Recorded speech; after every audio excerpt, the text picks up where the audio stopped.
একদিন ওমর ফারুক রাদিয়াল্লাহু তাআলা আনহু লম্বা বিশাল বড় একটা সমাবেশের মধ্যে তিনি বলতেছিলেন যে আমার জানা মতে উম্মতে মুহাম্মদী এর মধ্যে সবচেয়ে বেশি নির্যাতন সহ্য করেছে বেলাল হাবশী খাব্বাব রাদিয়াল্লাহু তাআলা।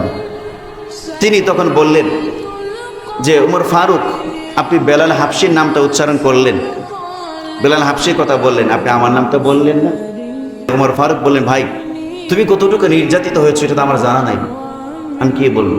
বিশিষ্ট সাহেব ওমর ফারুকের সামনে আসলেন, পিছনে যে পিঠের মধ্যে কোনো গোশত নাই, শুধু বড় বড় গর্ত। ওমর ফারুক রাদিয়াল্লাহু তাআলা বললেন যে এটা কিভাবে হলো, এই বড় বড় গর্ত, পিঠের মধ্যে কোনো গোশত নাই। তখন খাব্বাব রাদিয়াল্লাহু তাআলা বললেন, ওমর ফারুক, আমি ইসলাম ধর্ম গ্রহণ করার কারণে আমার উপরে কুফফার এবং মুশরিকরা এত নির্যাতন করেছে।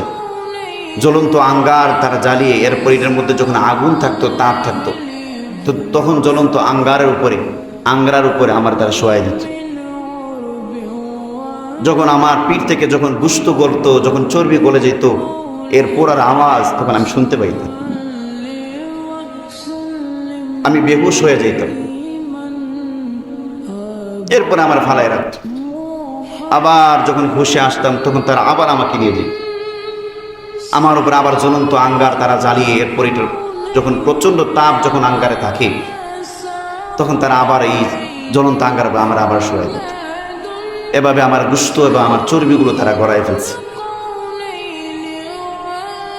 এরপরে তারা ইসলাম ছাড়ে নাই,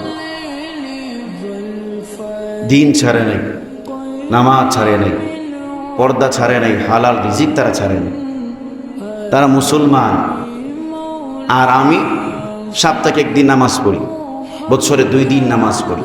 কেউ মারা গেলে হয়তো যে ওক্তের পরে তার জানাজা হবে ওই ওক্তের নামাজ পড়ি। কারণ আমি কেমন মুসলমান আর সে কেমন মুসলমান।